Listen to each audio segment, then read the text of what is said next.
जादुई होटल। एक छोटे से गांव में 3 गहरे दोस्त रहते थे, राजू, मोहन और गुड्डू। तीनों ही अलग अलग परिवारों से थे, लेकिन उनकी दोस्ती इतनी मजबूत थी कि लोग उनकी मिसालें दिया करते थे। राजू एक किसान का बेटा था, मोहन बड़ी का और गुड्डू एक छोटे दुकानदार का बेटा था। तीनों ही बहुत साधारण जीवन जीते थे, लेकिन उनके सपने बहुत बड़े थे। एक दिन गांव में एक बूढ़ा साधु आया। उसने सभी गांव वालों को बताया कि जंगल के दूसरी ओर एक जादुई होटल है, जहां हर इंसान की मनोकामनाएं पूरी हो सकती हैं। लेकिन उस होटल तक पहुंचने के लिए केवल साहसी और ईमानदार लोग ही जा सकते हैं। ये सुनकर राजू, मोहन और गुड्डू के मन में उत्सुकता जागी। वे भी अपनी किस्मत आजमाने का फैसला कर बैठे। अगली सुबह तीनों दोस्त ने अपनी यात्रा की तैयारी की। उन्होंने अपने अपने परिवार से आशीर्वाद लिया और अपनी अपनी छोटी सी पोटली में कुछ रोटियां और पानी का मटका रखा।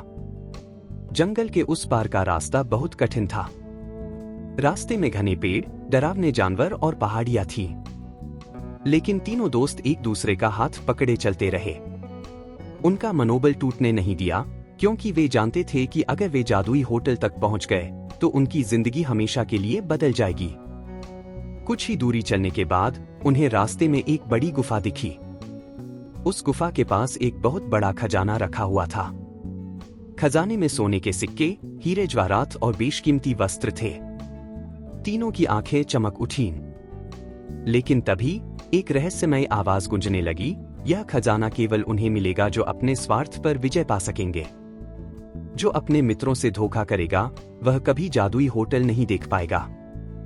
तीनों दोस्तों ने एक दूसरे की ओर देखा।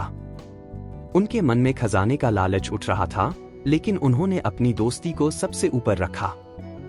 राजू ने खजाने की ओर देखते हुए कहा, अगर यह खजाना हमें अपनी दोस्ती को तोड़ने के लिए मिल रहा है, तो हमें इसकी जरूरत नहीं। मोहन और गुड्डू ने भी सहमति में सिर हिलाया और तीनों बिना खजाना उठाए वहां से आगे बढ़ गए। कुछ और दूरी चलने के बाद तीनों को एक नदी मिली। नदी का पानी बहुत ठंडा और गहरा था। नदी पार करने का कोई साधन नहीं दिख रहा था और तीनों बहुत थक चुके थे। तभी एक रहस्यमय नाव सामने आ गई। लेकिन नाव के ऊपर एक चेतावनी लिखी थी, इस नाव में सवार होकर पार करने का अर्थ है कि धैर्य की परीक्षा होगी। जो अधीर होगा वह डूब जाएगा। तीनों दोस्त नाव में सवार हो गए। नाव धीरे धीरे चल रही थी और नदी के बीच में पहुंचते ही तेज लहरें उठने लगी। गुड्डू, जो सबसे छोटा था, घबरा गया और बोला, हम कभी इस पार नहीं पहुंचेंगे, हमें वापस चलना चाहिए। लेकिन मोहन ने उसे शांत करते हुए कहा, धैर्य रखो, यह हमारी परीक्षा है, हमें संयम से काम लेना होगा। नाव धीरे धीरे नदी पार कर गई और तीनों ने मिलकर अपने धैर्य की परीक्षा पास कर ली। जंगल के अंतिम हिस्से में तीनों दोस्तों को एक विशाल महल दिखाई दिया। महल के द्वार पर एक चौकीदार खड़ा था। उसने कहा, यह महल तुम्हें जादुई होटल तक ले जा सकता है, लेकिन पहले तुम्हें अपनी सच्चाई साबित करनी होगी। चौकीदार ने तीनों से पूछा, तुमने अपनी यात्रा में क्या क्या देखा और क्या किया? राजू, मोहन और गुड्डू ने सच्चाई से अपनी पूरी यात्रा चौकीदार को बता दी।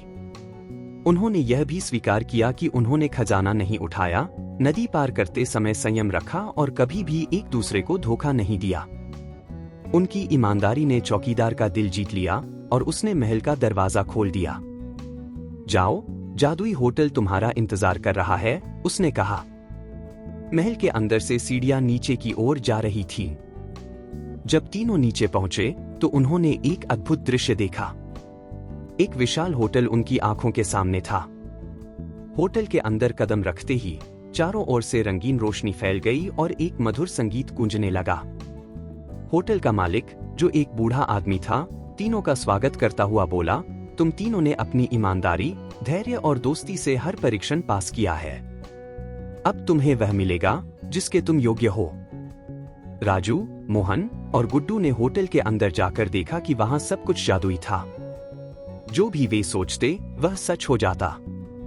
राजू ने सोचा कि उसका परिवार कभी भूखा न रहे, तो तुरंत ढेर सारा अन्न और फल उसके सामने आ गए। मोहन ने सोचा कि उसकी मेहनत रंग लाए, तो उसे सबसे बेहतरीन औजार मिले। गुड्डू ने सोचा कि उसका घर सबसे सुंदर बने, और उसे सुंदर घर बनाने की सामग्री मिल गई। तीनों ने होटल में कई दिनों तक रुका और वहां से अपने अपने परिवारों के लिए ढेर सारी सामग्री और उपहार लिए। जब वे गांव लौटे तो उनका स्वागत बहुत धूमधाम से हुआ। गांव के लोग हैरान थे कि तीनों ने इतनी सारी चीजें कैसे हासिल की। लेकिन राजू, मोहन और गुड्डू ने कभी भी जादुई होटल का राज किसी को नहीं बताया। उन्होंने बस यह कहा कि सच्चाई, ईमानदारी और दोस्ती सबसे बड़े जादू हैं। गांव में तीनों की मिसालें दी जाने लगीं और उनकी मेहनत, धैर्य और सच्चाई ने गांव के अन्य लोगों को भी प्रेरित किया। धीरे धीरे गांव का विकास होने लगा और सबने मिलकर गांव को खुशहाल बना दिया। सच्चाई, ईमानदारी और धैर्य सबसे बड़ा जादू है। अगर आपके दिल में सच्चाई है और आप मेहनत करने से नहीं घबराते, तो जीवन में कोई भी कठिनाई आपको रोक नहीं सकती।